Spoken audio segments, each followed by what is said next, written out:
आज हम बात करेंगे किस तरीके से नेगेटिव थॉट्स से हमें पॉजिटिव थॉट्स की तरफ आना है, कि किस तरीके से नेगेटिव सिचुएशन के अंदर पॉजिटिव रहने से हम नेगेटिव सिचुएशन के अंदर पॉजिटिव नहीं रह पाते। तो हमें समझना पड़ेगा कि हमारे माइंड के अंदर नेगेटिव थॉट्स ऑटोमेटिक आते रहते हैं, बट पॉजिटिव थॉट्स अनफॉर्चुनेटली है नहीं हमारे माइंडसेट के अंदर। जिस तरीके से आप ऑटोमेटिक कार चला रहे होते हैं, आपको इतनी एफर्ट्स नहीं करनी पड़ रही होती हैं, खुद ही गियर लग रहा होता है, खुद ही स्पीड्स वगैरह चीज़ें अरेंज हो रही होती हैं। बट जब आप मैनुअल कार चलाते हैं, मैनुअल कार में क्या होता है, आपको गियर भी लगाना है, आपको 10 चीज़ें और देखनी होती हैं, थोड़ी सी एफर्ट करनी पड़ती है। तो आपको पॉजिटिव सोचने के लिए भी आपको थोड़ी सी एफर्ट करनी पड़ती है। आपको हर थोड़ी देर बाद चेक इन करना पड़ता है कि आप क्या फील कर रहे हैं, क्या आप नेगेटिव फील तो नहीं कर रहे। सो इट्स रियली इंपॉर्टेंट कि आपको हर थोड़ी देर बाद चेक करना पड़ेगा कि आप कैसा फील कर रहे हो, आप नेगेटिव फील कर रहे हो या पॉजिटिव फील कर रहे हो। क्योंकि हमारे माशरे के अंदर नेगेटिव थॉट्स बहुत ज़्यादा हैं। हम जो कंटेंट कंज्यूम कर रहे हैं सोशल मीडिया, फेसबुक, इंस्टाग्राम के ऊपर, वो बहुत ज़्यादा नेगेटिव है। पॉजिटिव कंटेंट आपको बहुत कम सुनने को मिलेगा। पॉजिटिव कंटेंट के लिए आपको थोड़ा सर्च करना पड़ेगा, जाना पड़ेगा, देखना पड़ेगा, उसको सुनना पड़ेगा।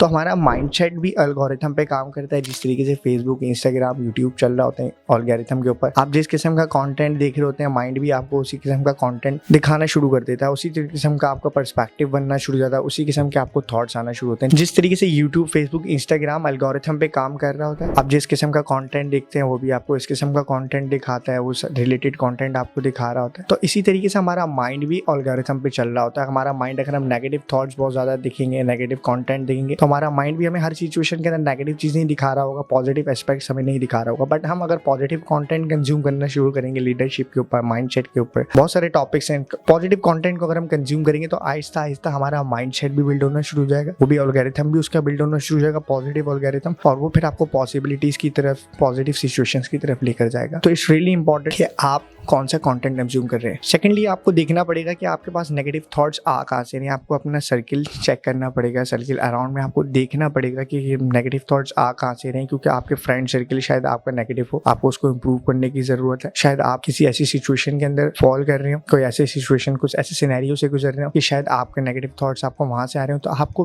बेसिकली रियलाइज़ करने की ज़रूरत है कि नेगेटिव थॉट्स आ कहाँ से रहे हैं। अनटिल अनलेस आपको ये नहीं पता कि नेगेटिव थॉट्स आ कहाँ से रहे हैं, तो आप उसके ऊपर वर्क ऑन नहीं कर सकते। आपको अपने कल्चरल स्केप से बाहर निकलना पड़ेगा। भाई ये मैं इसलिए कर रहा हूँ क्योंकि वो तो ऐसा होता है, हमारे माशरे में तो ऐसा ही होता है सर, हमारे यहाँ तो ऐसे ही चलता आता है। तो आपको कल्चरल स्केप से बाहर निकलना पड़ेगा, अपने पर्सपेक्टिव को, अपने परसेप्शन को थोड़ा सा बड़ा करना पड़ेगा, पॉजिटिव चीज़ों को देखना पड़ेगा, आपको चीज़ों में पॉसिबिलिटीज़ ढूंढनी पड़ेंगी। पॉजिटिव रहने से पॉजिटिव हुआ जाता है। अच्छा, हुजूर से भी पूछा गया कि हुजूर सब्र किस तरीके से आता है, तो हुजूर ने कहा कि सब्र कर कर के आता है। तो इसी तरीके से पॉजिटिव थॉट्स भी और पॉजिटिव माइंड भी बिल्ड कर कर के आता है। आप पॉजिटिव सोचोगे, कुछ अर्से तक एल्गोरिथम आपका बिल्ड होना शुरू हो जाएगा, एंड देन ऑटोमेटिकली आपका माइंडसेट भी पॉजिटिव होना शुरू हो जाएगा। सो इट्स रियली इंपॉर्टेंट कि आप कंटेंट कौन सा कंज्यूम कर रहे हो, आप किस कल्चर, किस एनवायरनमेंट में रह रहे हो, आपको इसको इंप्रूव करने की ज़रूरत है।